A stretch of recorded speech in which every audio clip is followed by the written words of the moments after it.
a regular read of the latest LGBT plus trends, TV, and the ever-expanding world of drag. Hello there, I'm the Velvet Snatch, and welcome to Season 4 of GURL.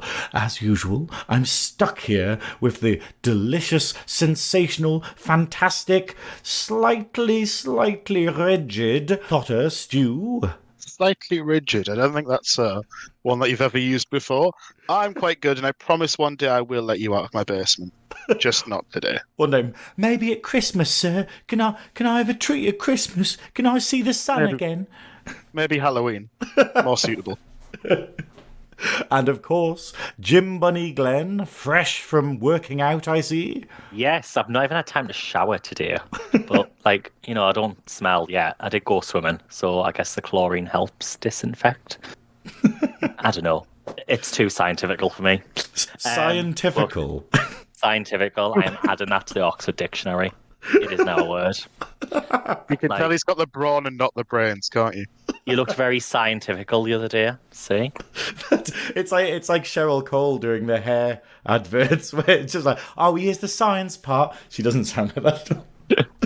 But yeah, and also our wonderful guest today, someone who we've been very much looking forward to for the last couple of weeks. It is social media sensation and queer activist Mary Lou Pearl. How are you doing, my dear? Hi, y'all. Glad to be here. Bringing a little southern to the UK today. Happy to be joining you. That voice is so... Oh, it's beautiful, that voice. You're in Atlanta today, aren't you? I'm in Atlanta, yeah. Well, I had to southern up a little bit. I mean, I could really do the southern accent if you want me to, but oh yeah, I had to bring a little bit of my southern charm for you today. I love it. You know that thing where I think the southern accent is what people think the British accent is. Americans think, oh, the British accent is really cool and sexy or whatever. For us, it's the southern, that wonderful voice is so good. Like the Southern Belle. It's funny. People accuse me of having neutralized it over time because I don't naturally really speak with it. But somehow I don't know. I lived in California for 10 years, but there's quite a range of Southern accents. You've got the Southern genteel, oh my, I do declare, voice, all the way to the how y'all doing today? Real redneck kind of guttural. So, we got the whole range here. I grew up around those people. They're my family, so I know how to do it, but mine's a bit more neutral. Somehow I escaped without one. A few years ago, I went to Christmas Queens, and it was in Sunderland, and it was being hosted by Bob the Drag Queen, and he was getting people up on stage and asking them a Christmas question. If you got it wrong, you have a dip in this horrible bag, and if you got it right, you got the fun bag, which was random things from Primark. And then he started going to me, he went, name 4 of the reindeer. So I started naming one, and then people started yelling answers, so he told them to shut up, and then started trying to do a British accent, and then went, actually, new task, if you do an American accent, I will give you a prize. And I just instantly went southern, went, hey y'all. And he was like, yours is good. He just went, I wasn't specific on the American accent. Okay, there's a prize. No, it's absolutely wonderful to have you on the podcast. I mean, obviously, for people that don't know you, how would you describe yourself? Challenging question. I would say one thing that I would most grateful for in my life right now is that I get to wear a lot of different hats. And so drag has been a super important part of my life for the last 6 or 7 years. I started performing in San Francisco and moved back to the South. I did grow up here, but moved back to Atlanta just about 8 months ago.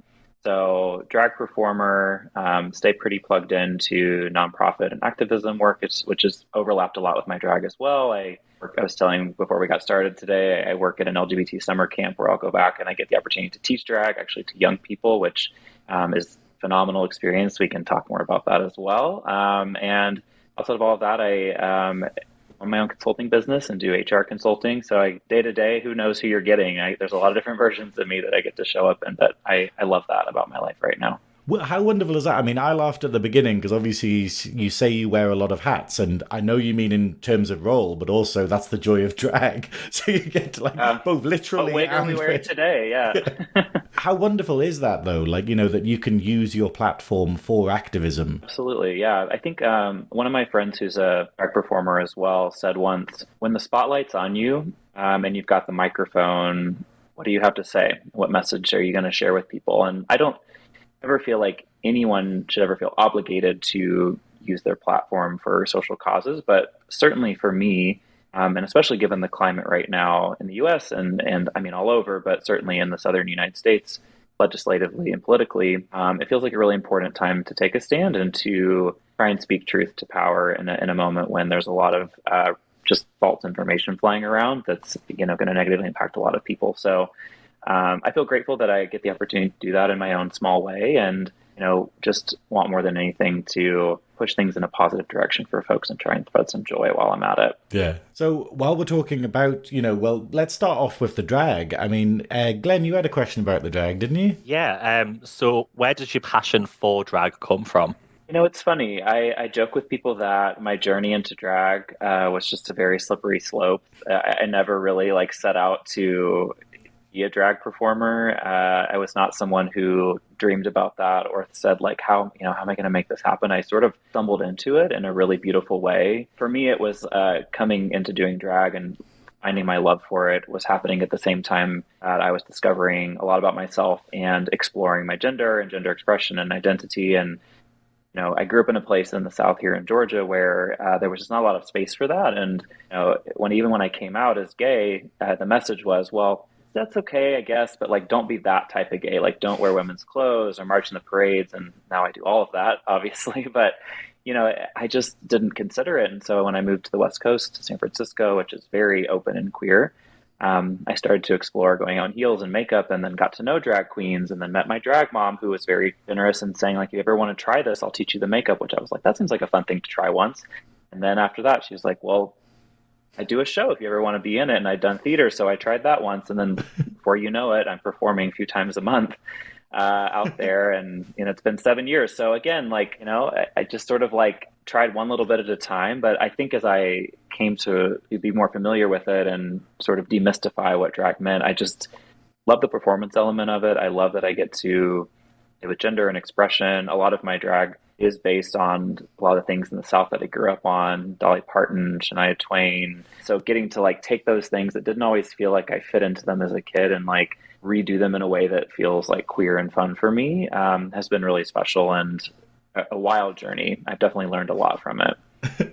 I mean, you talk about it being a slippery slope, whereas the way you're describing it there, it's almost like you're on one of those conveyor belts and you've just got people being like, oh, here's some heels, oh, here's a wig, here's a thing, and then just gradually just building it up over time and being like, oh, I'm on stage. How did that happen? Yeah, they just push me on the stage at the end, and then it's okay, well, I guess I'm here. Yeah, I remember one time, I was on my way to be in the San Francisco Pride Parade with my partner at the time, and I was doing it with the company I was working at, and on the way he was like, did you process that today you're basically coming out to your whole company as a drag queen? And I was like, this maybe wasn't the moment to tell me that, but again, the whole way I wasn't really thinking the implications or where it was going. I was just this is fun, let's do the next thing, but you're right, I was very lucky to have people along the way who were really willing to teach and sort of hold my hand, which is something I really always appreciate about the San Francisco drag community. It was very open and supportive in that way, where I didn't feel like it was competitive or people felt like I was trying to take over their turf. They were very open to hey, you want to learn? Great. Here's a stage here. I'll teach you the makeup. I'll be your backup dancer, whatever you need, which was really nice. Well, that's the thing. That's what I was going to ask you. I was going to ask you, if you had a drag parent or whether you were self-taught. Tell us about your amazing drag mother. Yeah, in preparation for this and some other things going on, I actually texted Suga this week. Suga was a host of one of the show in San Francisco at a dive bar in the Castro neighborhood that I started at, and also really well known around town and performed at a lot of the big clubs. And so again, I just was out one night, not really in drag, but in kind of what I would call a club kid kind of look, some makeup and heels and a sequin jacket or something. And I think I went to pay her a compliment because she'd done such a great job on her number. And she said, well, your look is really cool. Do you ever do drag or perform, or have you ever tried it? And she just really loved to teach people. And so she offered to teach my partner at the time and I to do our makeup. And so we went to her apartment and like sat with her for like 5 hours, and she would do something, we would try it, and we sat there and tried on her hair. And she's just very generous with her time. And again, was just so, kind and willing to connect me and get me going, and also just so encouraging. Like, she was always there at the shows and would, put her hand on me after and look at me. Even when now I look back and I was probably quite bad, she would just say, I'm so proud of you, and that you're what you're doing. And she's actually left San Francisco, moved to Kentucky with her partner there, and is not doing drag as much anymore. But again, will always be my mama, and who really got me going, and just was so generous in those early days when I was getting things together. I think that's amazing, because that's exactly what the community should be like. It should be sort of helping each other out, or able to pass the knowledge on to other people. Because I find that sometimes people are really protective of stuff, and they're like, oh, I can't give advice or I can't help someone else out because then they might get better than me. And it's like, no, that's not how it works, really. It's not like a zero-sum thing. We can all pick up our different spaces and support each other, honestly, and help each other. One thing that I really wanted to ask you is that obviously we've talked about your drag parent, but like with your actual parent, obviously there's been a lot of stuff about your dad, and we had a cool thing where you got your dad into drag. But the thing I wanted to ask is, like, when I was reading about it, it's the fact of it reminds me of my relationship with my dad, where, tell me if I'm wrong here, but basically where when I came out to him, it wasn't so much him being ashamed of me being gay. It was more him being worried about what other people would think. And it was like the weird thing there where it was an issue, because it was like, oh, but don't do it in public, and oh, don't be like this, and and thinking how weird that is, where we have genuine homophobia, and then we have things where you're like, are you just being a parent? Are you just being like, oh, if you're outrageous or if you dress like a woman, then you're going to get hurt or bullied? And you wonder what place it comes from. Like, I hear you, and listeners can't see, but I was nodding the whole time you were talking. So a lot of agreement in that.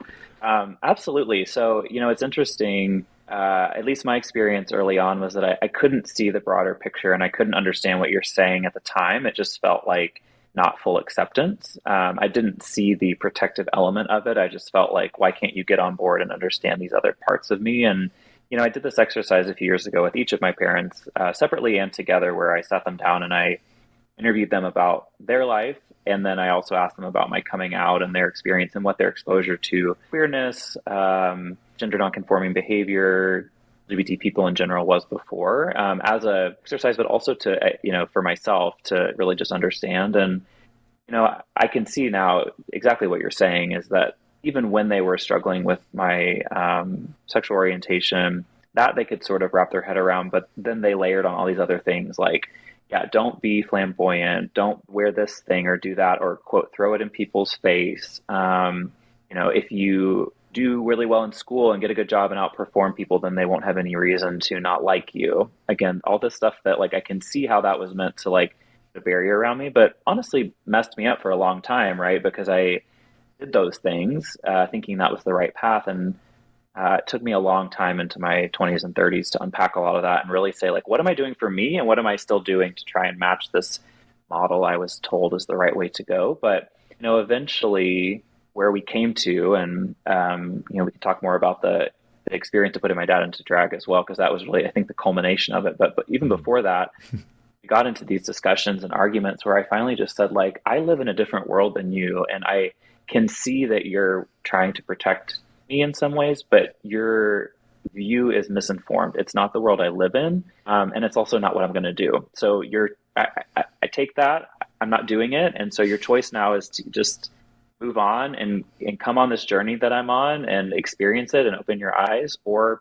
shut up at this point, right? Like, I love you, but stop having these conversations about like telling me not to do drag. Like, I'm doing it and it's been wildly positive. So we finally got there, but yeah, I can see for sure that it was given where they grew up in very small towns as well, my dad from central Mississippi, even more conservative than where I grew up, like it just to him felt like, oh no, he saw how people were treated there and didn't want that for me. Obviously, a lot of the stuff that you're mentioning is stuff that you've had on your social media, which is obviously quite a good platform these days. It's where everyone's looking at. In particular, you've got quite popular on TikTok. You've got quite a lot of views on TikTok, to be honest. What sort of pushed you towards that platform specifically more than any of the other ones? I would say like loneliness and sheer desperation during lockdown and the pandemic was what initially pushed me there. It's so true as well. I could give you a more eloquent answer, but that's actually the reality.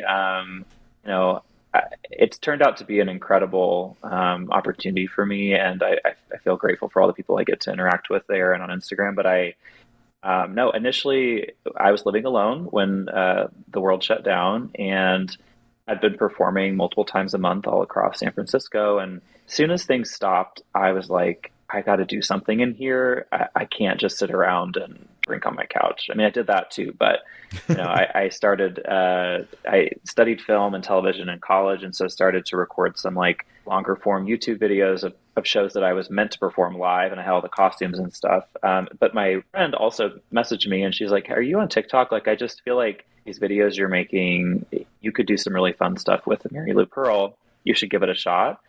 And so I did, and a couple of them got picked up, and then I was like, oh, wow, there's something here. And, initially it really was just for fun and about being able to create and play and drag and trying to make up and do things in this way, since I wasn't able to interact with people in person. But I think especially after a lot of the maybe activist or like societal awakening, especially in the United States, a lot of us went through in 2020, just realizing like what is our position in the world to have a voice and speak out to things that mean something to us. I started to rethink a bit like the focus that should take. And, more recently, as I mentioned, with everything going on in the US and especially around queer identity and queer young people, just feel like there's a need and a void for positivity and putting more out there. Again, like speaking truth to these issues, but also just be encouraging and positive towards queer folks. So I've been doing a lot more lately around lessons and bits of my own experience that I feel like might be helpful for people to hear, and my journey as a queer person, talking about my experience at the LGBT summer camp that I work at,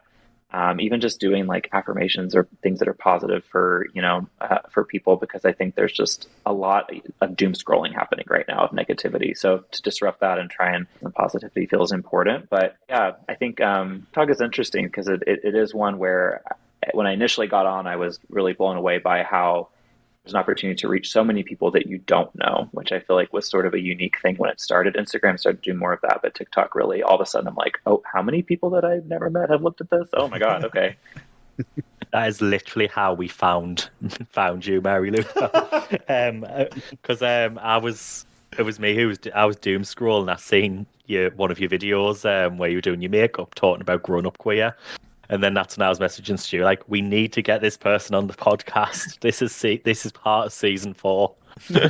Oh, that's so fun. See, that's the other piece is like, I don't know. Someone once said something I really liked, which is like having a lot of followers on social media is like being rich in monopoly money. It's like, what does it actually give you? I know you can monetize it, but it doesn't mean so much to me. But I think like the opportunity that it's created to connect with people that I never would have before and have these conversations and whatnot has been really special. So I'm so glad that I was able to interrupt your doom scrolling for a little bit, and here we are.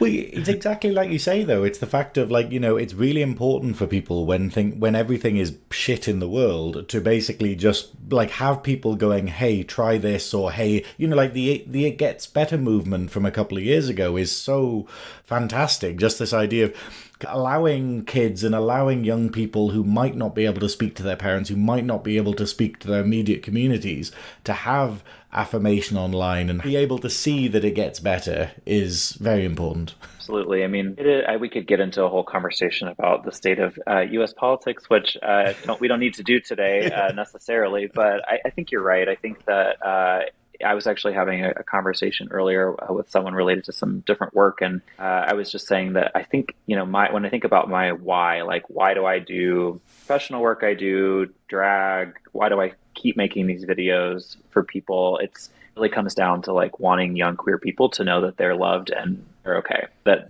that there is possibility to get out of their situation and to find a better life despite what they're seeing in the news and the media, which I can only imagine feels super hopeless. I mean, it was scary for me even not seeing all of that, right? Just being in a small town, not knowing other people, but like the national media is just broadcasting stuff related to your identity and your young teens. Like I can't fathom that. And so that, I think is enough to continue doing a small part of that and supporting other people and groups that are doing the same, because we need these babies to know that they're okay, really do. And have you found with your like as the platform's grown, have you found much negativity, like negative feedback coming through, and how have you managed negative feedback when it's happened?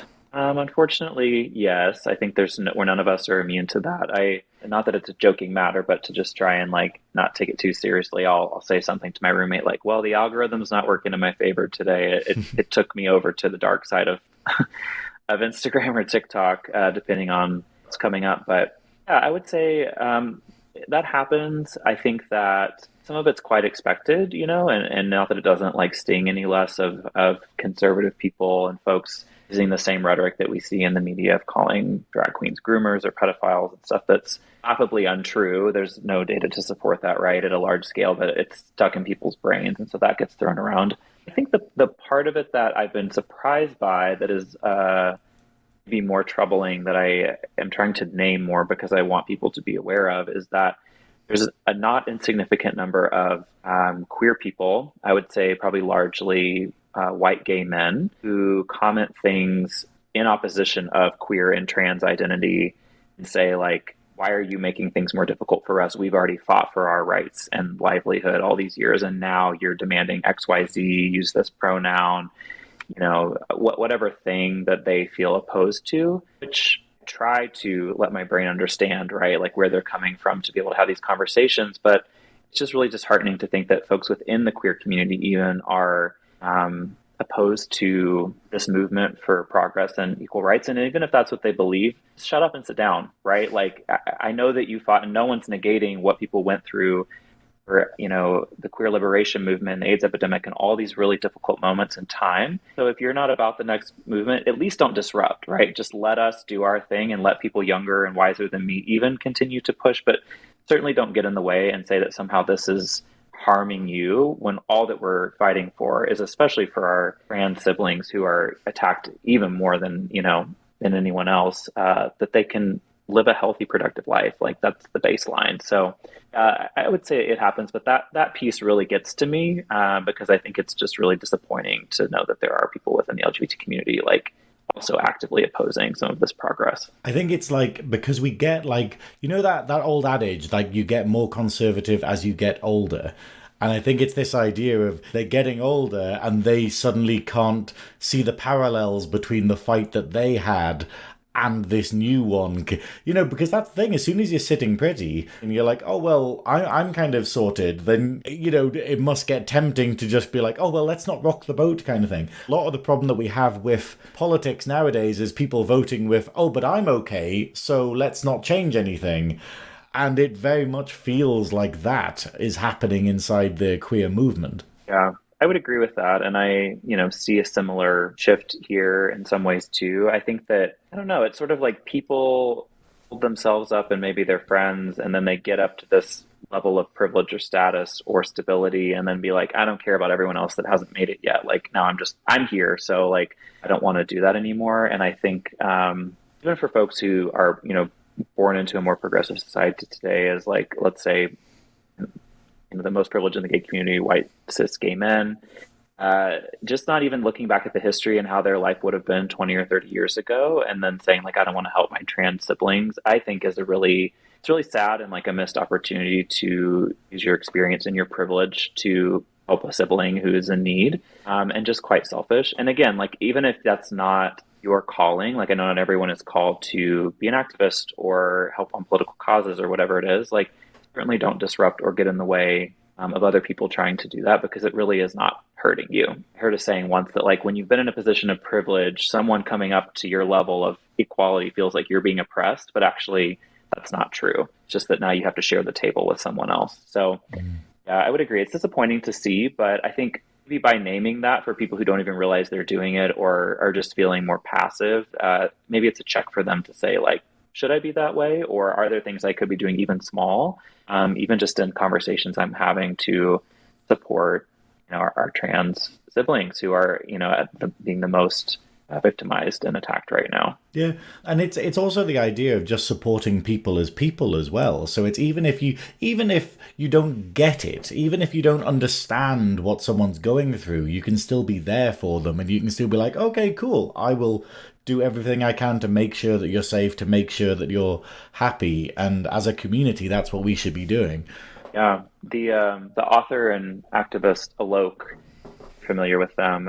They're phenomenal, and they did this really interesting podcast it was actually on a podcast you wouldn't expect the name. It's called Man Enough, but it's a podcast around like gender and actually allyship of straight men with other people in queer community. And they were talking about how there's so much rhetoric where people like want to understand someone else before they accept them. So like you want to ask a million questions and all these things. And it's like, reality is you're never going to fully understand someone else's experience or identity. And that should not be a precursor for you, at the very least, respecting them. You have to get to a place of believing people when they tell us who they are and in understanding we will not understand their experience ever.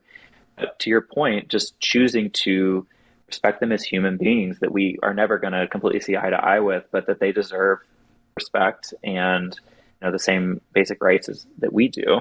But that's hard for people. It's like they want to, well, I could never imagine, not identifying as a man or a woman, or I could never imagine wanting to undergo this or that procedure. I don't need you to, that's okay. Then you don't do that. But understand I'm telling you, or this person's telling you that's what they need, and just believe them. Isn't it crazy that this ties into what you were saying about your parents, where it's the fact of like they have their upbringing and they're sort of, oh, this is how the world works, and then we're applying it to other people now and being like, oh, everyone works in this, like, oh, this is my understanding of the world. And it must be that it's comfortable for people to put everything in bubbles in order to go, hey, I know how things work, I feel comfortable. And obviously I guess it's stuff like transgender things like do disrupt that and make people go, oh, what the hell? The same as bloody like homophobes or whatever were just like, oh, but it's man and woman. Why would it ever be anything different? Like my whole worldview is shattered. It's really strange and it's fascinating when you get into it. Yeah, people really dislike uncertainty. They don't operate well in the gray space. Our brains are wired to solve and categorize. It's how we make sense of information. And so when you ask someone to sit in that certain space that's very uncomfortable. Your point about my parents, I think one of the turning points with my dad, which I get a little emotional talking about because it's just so beautiful the way he stated this. But when I really asked him, like, what changed about drag? Like, why the hell did you ask me to put you into drag? That was such a pivot from where we'd been before. He just said, I realized this was not something I was going to understand. Like, I kept trying to figure it out. I couldn't imagine why my child, who has been successful in a corporate job and done all these things and graduated college and like all other stuff, would want to dress up as a woman and get on stage. But I know you to be an amazing person and I love you. And so I just said, I'm not going to try and figure it out anymore. Instead, I'm just going to like meet you where you're at and try and like experience it a little bit. Maybe that'll shed some light, but I've just admitted I've gotten to as far probably as my brain's going to go with how I was raised. And that's all we're asking for, it's just like, don't try and figure it out. Don't try and totally understand. Just say like, I love this person and I'm going to show up for them with love, regardless of whether I get it or not. I mean, I would give him every allyship of the like year century award for how his journey has come and all he's challenged himself. But I thought that was so poignant. It's like, I realized I'd hit the limit of my understanding and I was going to quit trying. No, that's so beautiful. But my next question, obviously, is obviously, we've probably covered it. What keeps you making videos? Like, obviously, you're saying you started TikTok in lockdown because, what else was there to do during lockdown? And yet now it's like, what drives you now to keep making videos? It's funny. I did, every week or two, I sit down and take basically a full day to just do a batch of stuff. And that was this week. And I sure as hell didn't feel like it this week for whatever reason. It just was not clicking. And so I was trying to remind myself a little bit too. I think it's people in the comments continue to affirm that this is really helpful and productive for them, and they appreciate the tone and the message. I have folks who show up in my DMs pretty frequently sharing about their own experience and just looking for resources or support or connection. And those interactions feel really special because they're people I probably would never have met. And it makes me think like, okay, this is getting to the right folks who need to hear it. I also, for myself, have a broader mission to continue to do this work for LGBTQ youth through the organization Brave Trails that I work with, the summer camp, but also to expand their reach here in the South where I'm living and help reach more queer kids and their families. And so I also see social media as a tool for that if I continue to invest in it and build this community of people and this message, that it's less about serving me in some way of having a number or a certain number of followers, but at the point where those things start to come to fruition and launch, I'm excited to have that community of folks to say, like, here's something now that you can share with your own communities as we, grow those programs. And so I think in a way it's for the nonprofit and activism work I'm doing, hopefully a tool that I can leverage in the future. So you brought up the counselling camp a few times. That's something that I wanted to touch on because it sounds like a really amazing opportunity, not just for you, but for the queer youth that you do get to spend that time with. What is the camp like? So what goes on at the camp? Give us a bit of insight. I'm curious to find out a bit more about it. It is just the most joyful place I've probably ever been. I've had an opportunity to travel a lot, and I just don't know that anywhere I've ever been feels as like special and unique as the environment. And it's not about the physical space, right? It's like what gets created there. But essentially, I first of all did not go to summer camp growing up, so I'm not like a summer camp kid that this was like a continuation of that. Many of the people I work with are. I was introduced to it in my early 30s and just was like, it was kind of camp like for me for the first time too. But if you've seen movies like The Parent Trap or something, like it does feel somewhat like that. Like you go off to the woods, there's activities, you stay in cabins, folks eat at the dining hall. We do a flag raising, but it's of different queer identity flags every day, which is really fun, and people can share if that they relate to that or identify that way. But just take that and then take the traditional camp environment and layer on just everything queer. So people can opt into doing drag is something I teach there, which has been really special. If kids want to, they can participate, but of course don't have to. There's also, we'll have people come do queer affirming sex ed, or groups that will form for campers who have a shared identity. So if there is a group of trans masculine kids who want to talk about their experience being trans masculine, they can do that.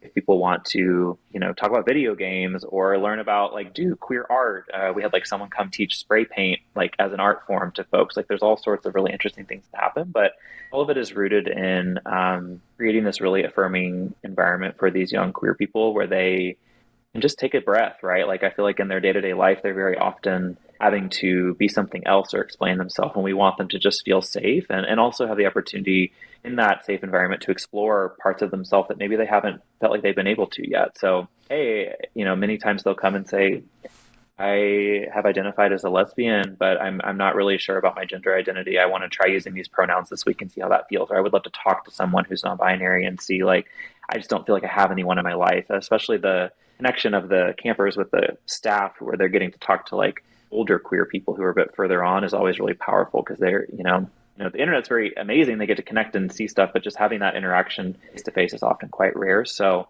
it's really, really special. And, it's they've had as much or more impact on me as I have on them. And I will be the first to admit too that a camp environment is certainly often a very privileged space. There's a barrier to access financially for having your parents' support to go. And so We do a lot of work. Have given hundreds of thousands of dollars of scholarships for folks who couldn't access that financially, which I think is really special, including kids who are in the foster care system who get to come spend time with us, which is really cool. And we also think a lot about how to create spaces outside of physical in-person overnight camp where people can so like online spaces. We do mental health and counseling services for queer people and their families on a sliding scale, depending on how much you can pay, with queer and queer affirming therapists.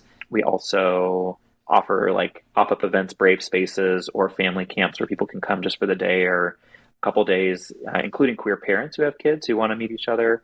So there's a lot of different options, but all of it is just rooted in wanting to like create these potential spaces for folks, have fun, and do, again, you can still do like archery and hiking and all that, but there'll also be kids taking drag and practicing their makeup at the same time. So it's pretty fun. See, it'd be like that bit in Priscilla where it's like drag hiking. If we could just combine them somehow and just absolutely. Hiking in heels, that's got to be that. That should be an Olympic sport. Truly, one of our counselors, who's also a huge supporter of the camp, Patagonia, who is a big social media personality as well, had a video go viral years ago that was of her hiking in heels. I should send it to you. Look it up. That was one of her first like viral moments, I believe. And yeah, she actually comes to camp and will teach drag and do stuff in the outdoors. So it's a little different. I was more of a city girl pre-camp, so getting me and my drag out into the woods has been an adventure, but I'm learning. It's just a lot of setting spray and umbrella and all that to try and protect from the elements, because I'm not used to that. I mean, Glenn, is there anything like this in the UK? Because obviously, this is the thing, we don't have camp culture in the UK, I don't think. We have, the Scouts, and I think that's the closest we get, isn't it? Where it's you go to, a cabin by a lake or whatever for a fortnight, a weekend or something. But then in America, it's I only remember it from films like The Addams Family and stuff, where it's just going, oh, okay, it has these camps and stuff. But is this something that the UK could benefit from, do you reckon, Glenn? So we do have youth projects, because my dad's a youth worker, and managed the same project for about over 30 years now. But to be honest, really, his project is just starting to reach into LGBT work in the past 4 years. Maybe it's just started doing it more, and now they're starting to put on some LGBT based youth activities. But yeah, I think it's something that's still growing.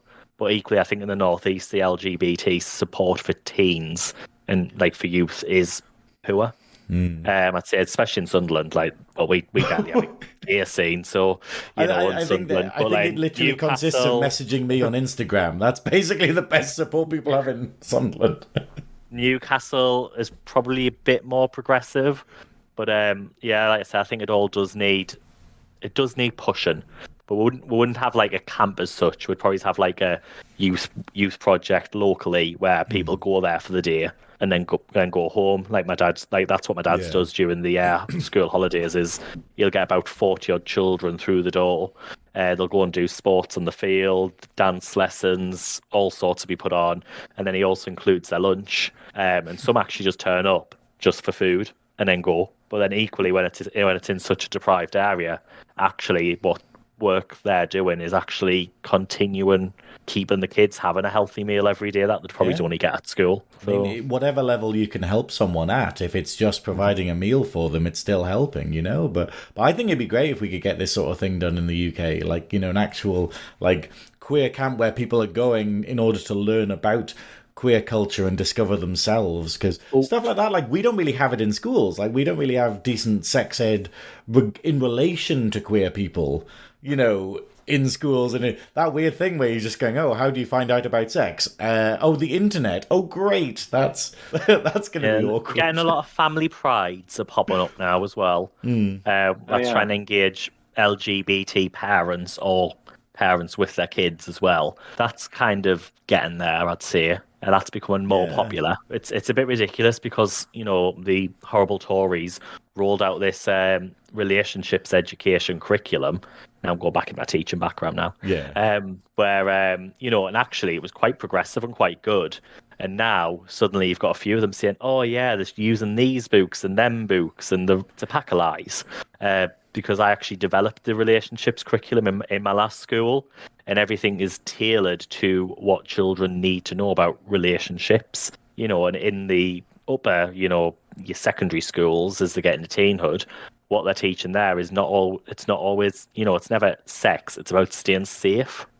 Yeah. And it's about, and it's just like, and now suddenly they're going, oh, yes, that terrible decision that was made is now under review. And it's like, well, you made that decision. And like, no one's actually bringing them back to say, hang on, you rolled this curriculum out. So the blame actually is you right now if that's the case.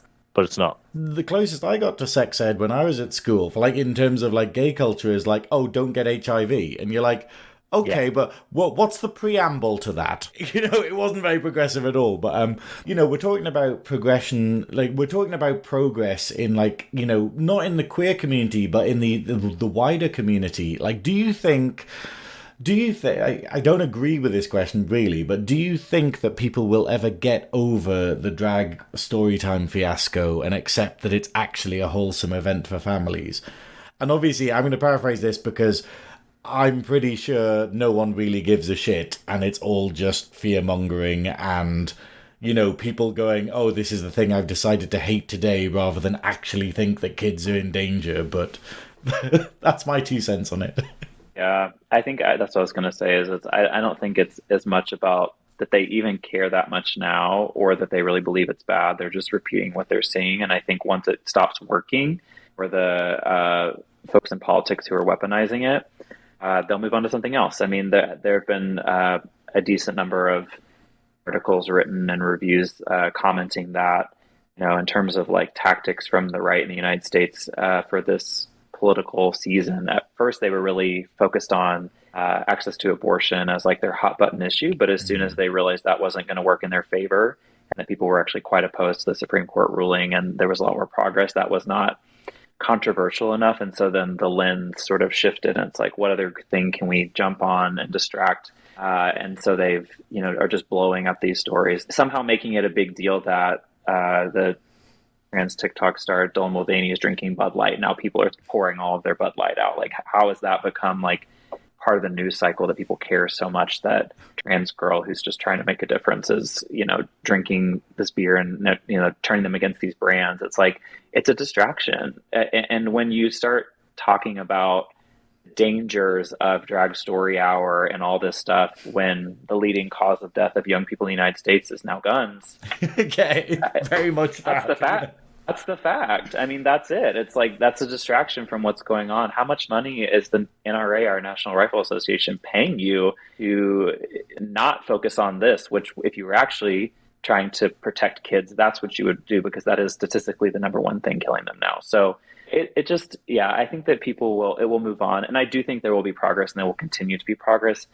I actually think in general, most people are not so against this. It's just this hyper faction of the like Trump right who is echoing it louder and louder and is just getting further and further away from reality, keeping it in the zeitgeist right now. But I do think they will move their attention along. I mean, we saw a huge backlash in 2016 in the US after the marriage equality passed. And that time it was really focused on transgender bathroom bills. Now this is the next wave of that. I think we've hit a level where we've made them uncomfortable because they've seen our power and acceptance. And so then they try and break us down. We will organize, we'll push back, they'll move on, roll back a lot of these stupid laws that have gone through legislation in the courts. It's not going to harm people in the meantime, but I do think we will progress, and then it will happen again, right? Like, It's unfortunate, but I had a really great conversation with someone at an activist meeting here in Atlanta recently, and I asked, they've been doing this for 30 years, and I was like, what's your perspective about the moment that we're in? Because for a lot of us, it feels very dire, and they were like, it is. But also, I've seen this happen over and over and over, and we do continually move upwards. It's just there will be setbacks, moments of challenge. So that's encouraging to hear. But it's going to be a little bit longer, unfortunately, I think, before we get there. Yeah, no, definitely. I just find it nuts. Like, it's the sort of thing of, because I love doing drag story times because it's just like, I don't know. There's something fascinating about how fascinated kids get by books. Like it's the sort of thing. I did one like actually no, it was probably November or whatnot. And there was just this little kid, and he just wanted the story to be as quick as possible. And he was trying to turn the pages. He's like, no, I want to see what happens at the end. And you're like, hang on, I'm trying to read this. And I don't know. There's something wonderful and there's something endearing about it, and rewarding for both the drag queen and for the audience. And a good friend of mine was pointing out the fact that like kids don't mind. Kids don't understand the whole drag queen. They just see it as a costume. They just see it as something like, wonderful, like a cartoon character. And I'm just like, surely we should do that. Like, it gets the point of how do we allow them to go to Disneyland when there could be anyone in those mascot costumes? But that's not what we're talking about. We're talking about something that specifically targets queer people, because that's the agenda, like you say, that people are wanting to go with. It's nuts. It's true. It's there's just no like fact really backing any of it up, but you're right, it is like truly a distraction. Like I posted this photo this week, and a little like TikTok about it that I'd found a while ago of this. I had performed like in San Francisco on the street when we couldn't perform in clubs. We were doing these like sidewalk drag shows. I don't know if you did that in the UK too. It was quite an interesting time trying to make it work. But I'd like finished performing, and a mom called out from a house down the block and said like, "Hey, my daughter keeps saying that you're a princess and really wants to meet you and take a photo. Would you mind walking over?" And so I came over, and there's this probably 3 or 4 year old girl just enamored, like she had her hands up against her face and just couldn't even speak. And she was like, so just fascinated. And, I couldn't get close to her. So she's on the patio and I'm sort of down the street, but just like the awe and like interest, and it's just so innocent, right? Because they haven't been socialized quite yet to like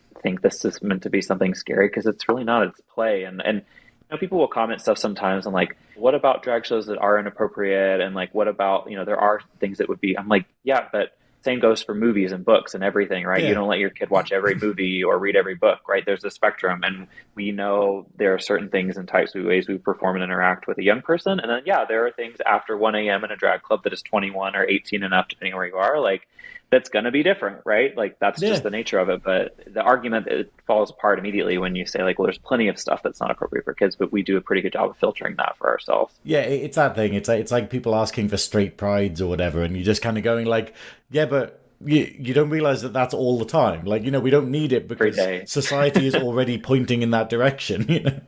I grew up in a Christian conservative place in the South. It was straight pride every day, I guarantee you.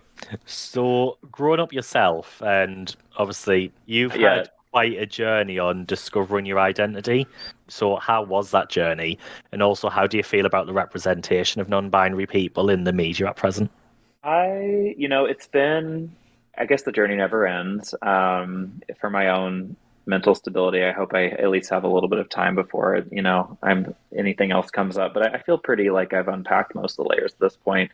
I think for me with, I came out as gay when I was 15, started doing drag in my mid-20s, and then came out as non-binary in my early 30s. I think the latter, as I processed it, felt like it had always been there. And like there were sort of these disparate pieces of things that I had known for a long time, right? I've been performing in drag for a while. I primarily, when I talked about myself or my community, I would say like as a queer person or queer community, I didn't really feel like term man or gay man like really fit, but it didn't quite click until actually the first year I volunteered at the camp and started having some conversations with the staff there and people who'd been on similar journeys. And I realized that like Mary Lou is not some like disparate part of my experience. Like they're all on the same spectrum of like whether it be, today wearing a white t-shirt and, well, not no makeup. I'm always wearing a little makeup. I got to cover the bags under my eyes, but not the level of makeup that I'd be wearing for doing drag. That it's all. I love your nails today. Your nails are fantastic. Oh, thank you. I did a Cruella number last weekend, so I still have the red nails from that. I just realized like this is all part of the same person and story, and realizing that it kind of clicked into place with that non-binary and genderqueer really felt like it fit. And, I felt a little bit of strange or shame around like, why did it take me this long to realize it? And a friend of mine who is trans said, well, when we came out, the only labels we really had are like, are you gay or straight? Like pick one, that's kind of it. No one was really talking about gender identity, at least in a broad sense where I grew up. There was even a lot of erasure of bisexual people, like even sexual orientation was meant to be binary, right? And we realize now so many people are pan or queer or fluid, and it's beautiful that there's so much more space. But I guess my overarching feeling about it all is a lot of gratitude. I know a lot of people don't get the opportunity to explore these parts of themselves, and certainly not exist or live in a place where they get to figure that out and be open and embraced by their community by and large. So I feel really grateful for that. In terms of representation, I think it's continuing to grow. It's frustrating, maybe not surprising, to see the way people like Sam Smith get treated in the media for just being themselves. I have so much respect for them, and they continue to just be their unapologetic self. I actually got a chance to see one of the first shows of theirs in London when I was over there, and because I'll be at camp when they're here, so I was like, well, I'm going to try and catch them before I come back, because I really wanted to. And I will say on the same breath, like, so overwhelmed in that moment to be like, younger me ever expect to see a non-binary person like an arena this big, like doing a show like this and just being so unapologetically queer and celebrated by people? I was like, that's pretty cool. We're growing. I still don't see a lot of non-binary people in like film or television, but that's starting to progress. I think that they've always been there. We just haven't called it that, right? Like there's been other tropes that we use, like a tomboy or a more femme person that actually maybe might have been, but didn't have the language or the space to explore that. So I think we've only seen it before, but actually labeling it as such, I think is still new, because people are still figuring out the language and even for themselves, how they want to identify. So I think it will come, but we still got a long way to go. I mean, Hollywood still can't even write for women properly, so the idea of it, them managing to get queer people and non-binary people right, it's like, okay, this will hopefully happen one day. But so we need to get more people in the room who identify that way to tell them how to write, right? That's the big thing, is having people actually creating those stories who identify that way. Because we still have the boards of places where you're like, hang on, wait, you're all straight cis white guys. Like, how, what? How are we expecting to make any progress here? Exactly. Very true. We need to get more people representing themselves, speaking out about it, or at least have them among the mix to say, well, hang on, that's not who we are. Or, that might be how one person you've met who identifies as that may act, but we're all different. It's the same regardless of gender or sexuality. Every individual has their own way of being. Someone who identifies as a cis straight gay man might have the exact same mannerisms as someone who's a flamboyant femme gay person. Why would you then assume that there's a binary for either of them? It's a bit wild, to be honest, but that's something that we could probably talk about for hours, realistically. What I would like to ask then, given that obviously the whole sort of theme of the podcast has been, queer youth and development and stuff, do you personally have one solid piece of advice that you think could benefit sort of the queer youth in general?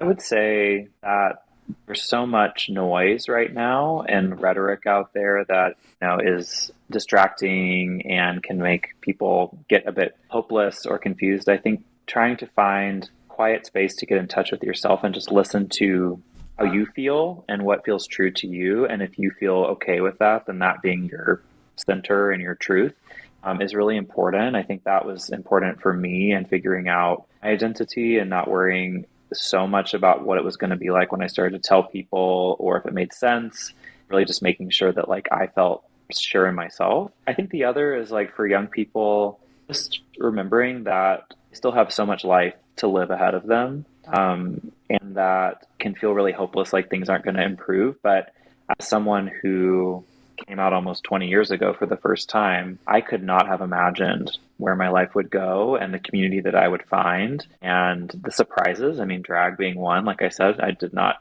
predict that one at all. And I know there's a lot of privilege in that for me that it's turned out that way. But I think for many folks I talked to, just felt so hopeless when they were in their small place or hadn't made community yet. They were really scared, and they wish they could go back and tell that younger person, like, be okay, like hang in there. It's not going to be easy. Like there's going to be tough moments. And as much as you may want to come out and tell people, like, that may not feel safe for you, and that's okay. Like, take your time. There's no rush. But there's a huge community of people out there ready to embrace you and be your family, even if the family that you're in is not supportive. But it takes time. right? And this identity journey, it doesn't just click. You're not searching for something that you find and then you're done, right? It's like, as we were saying, often lifelong. So patient with yourself, but I think just if anything I could infuse is this feeling of like hope and possibility, and to try as best you can to stave off the hopelessness, because I promise there is a lot of, it's gonna not okay, I think. No, That's beautiful. I think it's great because obviously people should just try stuff out, and obviously everyone's a bit too scared to do it. Like, I've always been saying, like, there's so many people where it's like you need to get open about being like queer in order to sort of try, or if you think you are, if you're bi-curious, like, see what happens, like try kissing a guy, try dating a guy, and then just go, oh, this doesn't click, and at least then and that, and it's good that we're getting youth nowadays that are questioning their gender, and they're going like, hey, okay, like you were saying at camp, where it's the idea of people going, hey, I'm going to try out these pronouns and see how I feel about that, and then by doing these things their identity clicks. There was this one day where the mornings, like, we encouraged the campers that day, if they'd like to like change a pronoun or name for that day, happy to. Some do every day, don't at all. Well, one day this quieter kid who was a transmasculine kid, was labeled female at birth, was socially transitioned, not medically, but socially transitioned to expressing more masculine. That day was like, hey, I feel like I want to try they, them pronouns today. Hey, okay, let everyone, this person's using these pronouns, please respect that. So at the end of the day, they come back, and I was like, how'd it go? And they were like, terrible. I was like, oh no, like I'm going into like mama bear mode, like, who said something, or like, what happened? And they were like, no, nothing happened. It felt wrong, so I'm going to use he, him again. And I was like, okay, that's great. Like, tried it today, it didn't feel right, that's perfect, and then we move on. Like, it's not some big scary thing, there's no indoctrination or whatever the hell people want you to believe. It's just like no judgment zone to like try this on and then decide, nah, that's not right, and we keep going. That must be why people are scared, though, because it's like, it's not signing a contract. It's like, no, you're trying to keep the world in a little box, you're trying to make it all concrete and whatnot, and then effectively we're saying, hey, just change your mind, like, work out what works for you, try out different things or whatever, be fluid. And society doesn't really like that. Society likes to know where everything is.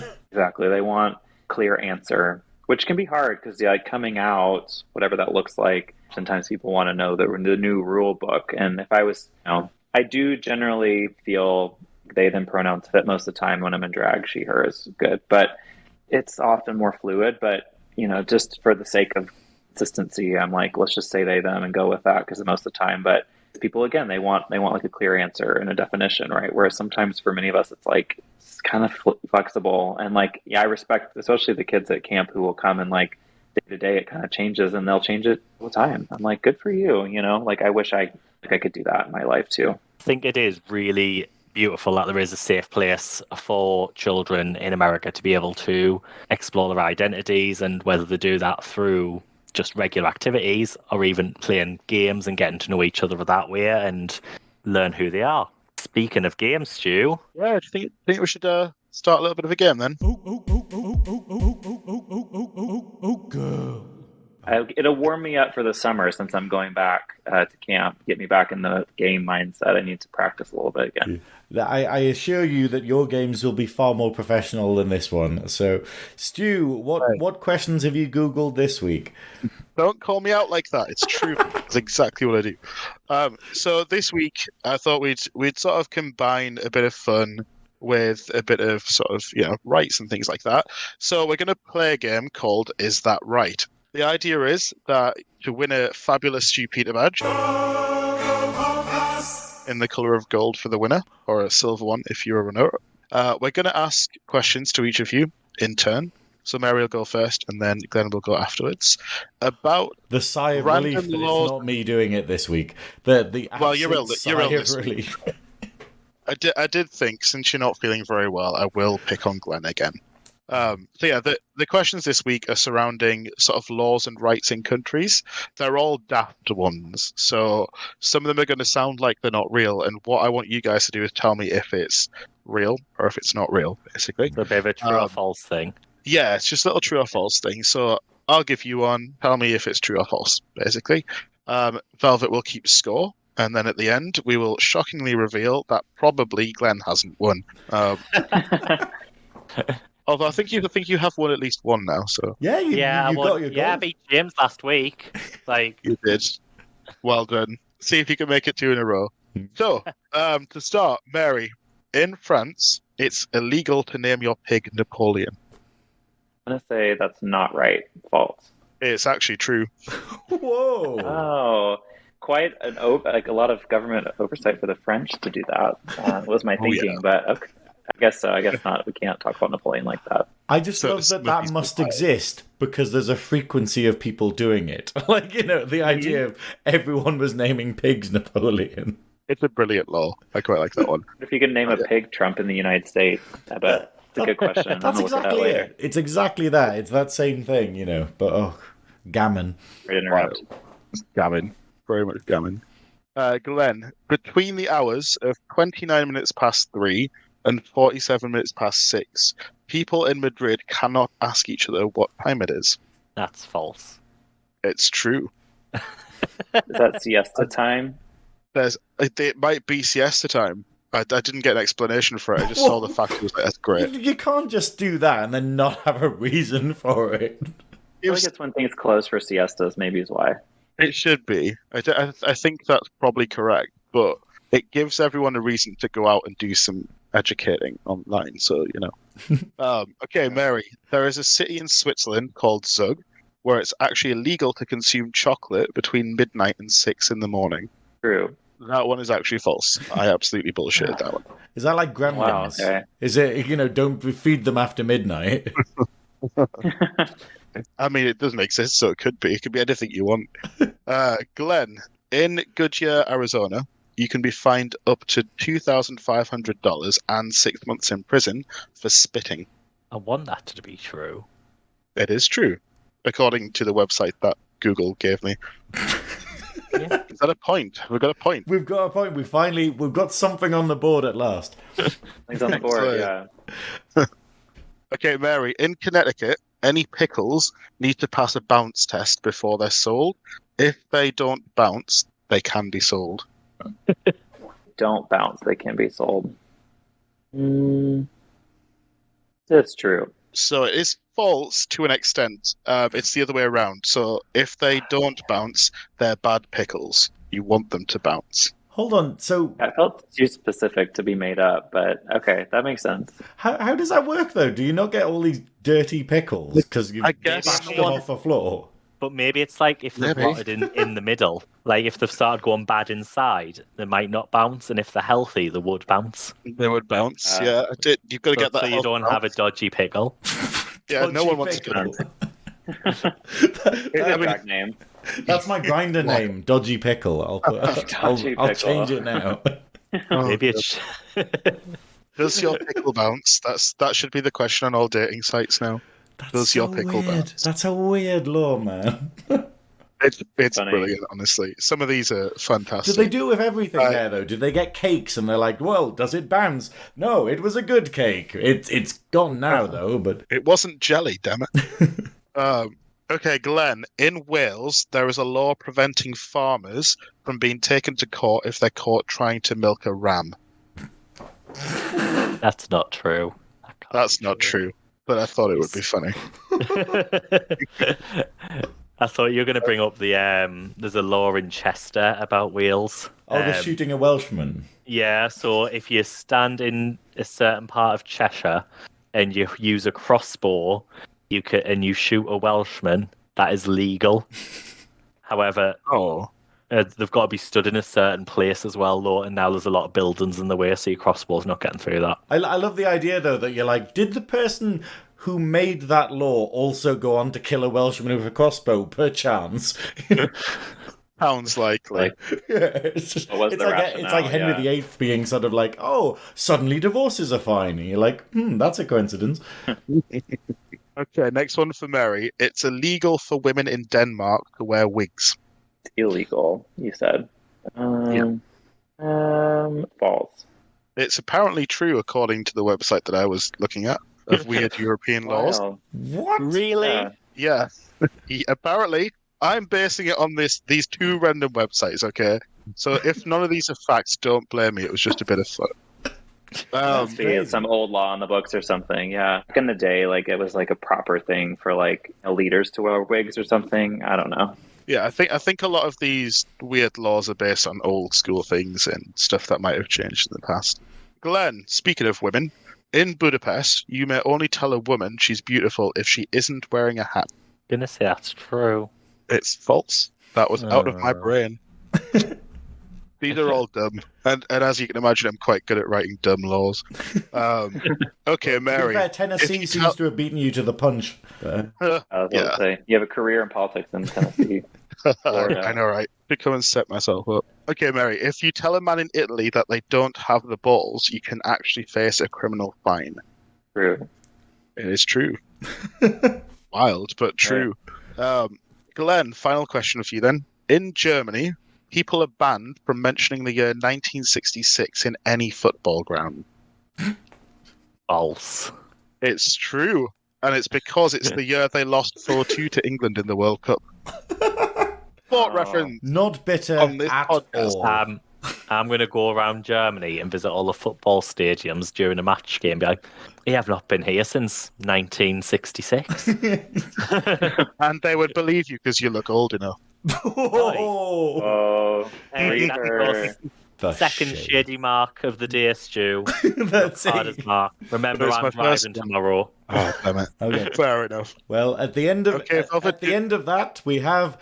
Oh, it's a tie with all of us, including you, Stu, for that sick burn, having 1 point. Yes. X, I'll take the sick burn point. Is this the first time we've actually needed the tiebreaker in a good long while? I think it is, and because the tiebreakers are always so ludicrous, I'm a bit kind of like, whoever wins here, I don't know if it's a victory or not. You know. I quite like this one. So the tiebreaker, it's always a number-based question because that's the easiest way to try and do a tiebreaker. So I'll ask you the question, and then I'll ask you each to give me a number based on what you think the answer is. Closest wins. Simple. It's just maths, and normally the gays don't do math, but in this occasion we're going to. So if you refer to a policeman in Germany using du rather than sie, which is the more formal term, what is the maximum fine in euros that you can receive for doing that? So we'll go with Mary first. Give me a figure. How many euros can you be fined for using the wrong term for a police officer? I'm going to say 150,000 pounds or euros. Okay, Glenn? You said 200,000 euros. I'm going to say 3,000 euros. I'm not in this game, but I'm going to say that. I'm going to say you all massively overshot. It's not that much of a crime. It's only 600 euros. So technically, I think Velvet won. I get a point. So all of us are drawn. So it's a 4-way tie. Do we all get badges now? I'm confused. I guess we do. This has never happened before. But Wow. Okay, so we all get a badge, but I think technically, out of the two competitors, Mary Lou has won. yeah, I think That works as in my brain. the guest, they deserve the win. I didn't realize there was even a fine for it because I keep messing it up all the time because I only learned the informal tense. So whenever I go into shops and stuff, I'll just be like, "Hello, mate," and the woman's just like, "Foreigner, eh?" You know.